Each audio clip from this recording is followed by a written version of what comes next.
ಎಲ್ಲರಿಗೂ ಹೊಸ ವಿಡಿಯೋಗೆ ಸ್ವಾಗತ. ನಮ್ಮ ಚಾನಲ್ಗೆ ಯಾರೆಲ್ಲ ಇನ್ನೂ ಸಬ್ಸ್ಕ್ರೈಬ್ ಮಾಡಿಲ್ಲ ಆದಷ್ಟು ಬೇಗ ಸಬ್ಸ್ಕ್ರೈಬ್ ಮಾಡಿ, ಬೆಲ್ ಐಕಾನ್ ಮೇಲೆ ಕ್ಲಿಕ್ ಮಾಡಿ. ಎಲ್ಲರೂ ಎಐ ಜೊತೆಗೆ ಕಥೆ ಕೇಳಲು ರೆಡಿ ಆಗಿದ್ದೀರಾ ಎಂದು ಭಾವಿಸುತ್ತೇನೆ. ಹಾಗಾದ್ರೆ ವಿಡಿಯೋ ಶುರು ಮಾಡುತ್ತೇನೆ, ಕೊನೆ ತನಕ ನೋಡಿ. ಛತ್ರಪತಿ ಶಿವಾಜಿ ಮತ್ತು ಅವನ ತಾಯಿ ಜಿಜಾಬಾಯಿ ಅವರ ಒಡನಾಟ ಒಂದು ಪ್ರಭಾವಶಾಲಿ ತಾಯಿ ಮಗನ ಸಂಬಂಧದ ಉದಾಹರಣೆ. ಜಿಜಾಬಾಯಿ ಅವರ ಸಾಧು ಸ್ವಭಾವ ಮತ್ತು ಧೀಶಕ್ತಿ ಶಿವಾಜಿಗೆ ಬಾಲ್ಯದಲ್ಲಿಯೇ ಗಾಢ ಪ್ರಭಾವ ಬೀರಿತು. ಜಿಜಾಬಾಯಿ ಶಿವಾಜಿಗೆ ಮಾತ್ರ ತಾಯಿ ಮಾತ್ರವಲ್ಲ, ಶಿಕ್ಷಕಿ ಮತ್ತು ಮಾರ್ಗದರ್ಶಿಯಾಗಿಯೂ ಇದ್ದರು. ಬಾಲ್ಯದಲ್ಲಿಯೇ ಶಿವಾಜಿಗೆ ರಾಮಾಯಣ, ಮಹಾಭಾರತ ಮತ್ತು ಇತಿಹಾಸದ ಕಥೆಗಳು ಹೇಳಿ ಧರ್ಮ ಮತ್ತು ಧೀರತನದ ಬುತ್ತಿ ತುಂಬಿದರು. ಅವಳ ಸ್ವಾತಂತ್ರ್ಯ ಪ್ರಜ್ಞೆ ಮತ್ತು ಮೌಲ್ಯಯುಕ್ತ ಉಪದೇಶಗಳು ಶಿವಾಜಿಯ ವ್ಯಕ್ತಿತ್ವವನ್ನು ಘಡಿಸಿದರು. ಸ್ವಾತಂತ್ರ್ಯ ಪ್ರಜ್ಞೆ: ಜಿಜಾಬಾಯಿ ತನ್ನ ಮಗನಿಗೆ ಮುಘಲರ ವಿರುದ್ಧ ಹೋರಾಡಿ ಸ್ವತಂತ್ರ ರಾಜ್ಯ ಸ್ಥಾಪನೆ ಮಾಡುವ ಹಂಬಲ ತುಂಬಿದರು. ಅವರ ಬಾಂಧವ್ಯ ಮತ್ತು ಉತ್ತರದಾಯಕತೆ: ಶಿವಾಜಿಯ ಯಾವುದೇ ಮುಖ್ಯ ನಿರ್ಧಾರಗಳ ಹಿಂದೂ ಜಿಜಾಬಾಯಿಯ ಪ್ರೇರಣೆ ಇರುತ್ತಿತ್ತು. ತಾಯಿ ಮತ್ತು ಮಗನ ನಡುವಿನ ಪ್ರೀತಿಯ ಬಾಂಧವ್ಯ ಶಿವಾಜಿಯ ರಾಜ್ಯಭಾರದಲ್ಲಿ ಸ್ಪಷ್ಟವಾಗಿತ್ತು. ಜಿಜಾಬಾಯಿಯ ತಾಳ್ಮೆ, ಶಿಸ್ತಿನ ಬೋಧನೆ ಮತ್ತು ಪ್ರಭಾವದಿಂದ ಶಿವಾಜಿ ಚಾತುರ್ಯ ಹೆಚ್ಚಿತು. ನಿಜಕ್ಕೂ ಛತ್ರಪತಿ ಶಿವಾಜಿ ತನ್ನ ತಾಯಿಯಿಂದ ಸ್ಫೂರ್ತಿ ಪಡೆದ ಮಹಾನ್ ಶೂರನಾಗಿದ್ದು, ಜಿಜಾಬಾಯಿ ಅವರ ಆದರ್ಶ, ತತ್ವಶಾಸ್ತ್ರಗಳು ಇಂದಿಗೂ ಸ್ಫೂರ್ತಿದಾಯಕ.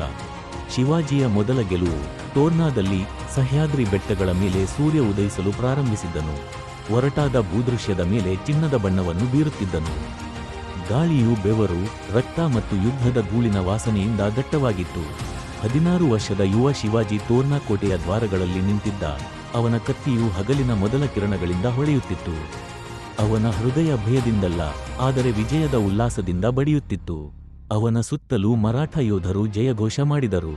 ಮೊಘಲರು ಮತ್ತು ಆದಿಲ್ ಶಾಹಿ ಸೈನಿಕರನ್ನು ಹೊರದಬ್ಬಲಾಗಿತ್ತು.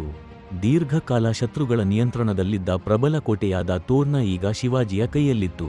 ಇದು ಸಾಮಾನ್ಯವಾದುದಲ್ಲ. ಒಂದು ಕ್ಷಣವೂ ತಡಮಾಡದೆ ಶಿವಾಜಿ ತನ್ನ ಕುದುರೆಯ ಮೇಲೆ ಹತ್ತಿ, "ನಾನು ಅಮ್ಮನನ್ನು ನೋಡಬೇಕು" ಎಂದು ಹೇಳಿದನು. ಅವನ ಧ್ವನಿಯು ತುರ್ತು ಭಾವನೆಯಿಂದ ತುಂಬಿತ್ತು. ಅವನ ತಾಯಿಯೊಂದಿಗೆ ಅವನು ಹಂಚಿಕೊಂಡ ಬಾಂಧವ್ಯವನ್ನು ಅರ್ಥಮಾಡಿಕೊಂಡು ಅವನ ಯೋಧರು ಮುಗುಳ್ನೆಕ್ಕರು. ಜಿಜಾಬಾಯಿ ಈ ಯುವ ರಾಜಕುಮಾರನನ್ನು ಹೇಗೆ ನಿರ್ಭೀತ ನಾಯಕನನ್ನಾಗಿ ರೂಪಿಸಿದಳು ಎಂಬುದನ್ನು ಅವರೆಲ್ಲರೂ ನೋಡಿದ್ದರು. ಶಿವಾಜಿ ಬೆಟ್ಟಗಳ ಮೂಲಕ ಸವಾರಿ ಮಾಡುವಾಗ ಗಾಳಿ ಅವನ ಕೂದಲಿನ ಮೂಲಕ ಬೀಸಿತು, ಆದರೆ ಅವನ ಮನಸ್ಸು ಒಂದೇ ಚಿತ್ರದ ಮೇಲೆ ಕೇಂದ್ರೀಕೃತವಾಗಿತ್ತು: ಜಿಜಾಬಾಯಿಯ ಹೆಮ್ಮೆಯ, ದೃಢನಿಶ್ಚಯದ ಕಣ್ಣುಗಳು. ಇತರರು ಅನುಮಾನಿಸಿದಾಗಲೂ ಅವಳು ಯಾವಾಗಲೂ ಅವನನ್ನು ನಂಬಿದ್ದಳು. ಪುಣೆಯ ಅರಮನೆಯನ್ನು ತಲುಪಿದಾಗ ಅವನು ತನ್ನ ಕುದುರೆಯಿಂದ ಹಾರಿ ಒಳಗೆ ಧಾವಿಸಿದನು. ಜಿಜಾಬಾಯಿ ದೇವಾಲಯದಲ್ಲಿ ಬೆಳಗಿನ ಪ್ರಾರ್ಥನೆ ಸಲ್ಲಿಸುತ್ತಿದ್ದಳು. ಅವನು ಒಳಗೆ ಹೆಜ್ಜೆ ಹಾಕುತ್ತಿದ್ದಂತೆ ಅವಳು ಅವನ ಉಪಸ್ಥಿತಿಯನ್ನು ಈಗಾಗಲೇ ಗ್ರಹಿಸಿದಂತೆ ತಿರುಗಿದಳು. ಅವನ ತುಟಿಗಳಲ್ಲಿ ವಿಶಾಲವಾದ ನಗು ಮೂಡಿತು. ಅವನು ಅವಳ ಮುಂದೆ ಮಂಡಿಯೂರಿ ಅವಳ ಪಾದಗಳನ್ನು ಮುಟ್ಟಿದನು. ಅವನ ಧ್ವನಿಯು ಭಾವನೆಯಿಂದ ನಡುಗುತ್ತಿತ್ತು. "ಅಮ್ಮ, ತೋರ್ನಾ ನಮ್ಮದು, ನಮ್ಮ ಮೊದಲ ಗೆಲುವು." ಒಂದು ಕ್ಷಣ ಕೋಣೆಯಲ್ಲಿ ಮೌನ ಆವರಿಸಿತು. ಜಿಜಾಬಾಯಿಯ ಕಣ್ಣುಗಳು ದುಃಖದಿಂದಲ್ಲ, ಬದಲಾಗಿ ಅಪಾರ ಹೆಮ್ಮೆಯಿಂದ ತುಂಬಿದ್ದವು. ಅವಳು ಅವನ ತಲೆಯ ಮೇಲೆ ಕೈಯಿಟ್ಟು ಪಿಸುಗುಟ್ಟಿದಳು, "ನನ್ನ ಮಗನೇ, ಇದು ಕೇವಲ ಆರಂಭ. ಸ್ವರಾಜ್ಯ ನಿನಗಾಗಿ ಕಾಯುತ್ತಿದೆ."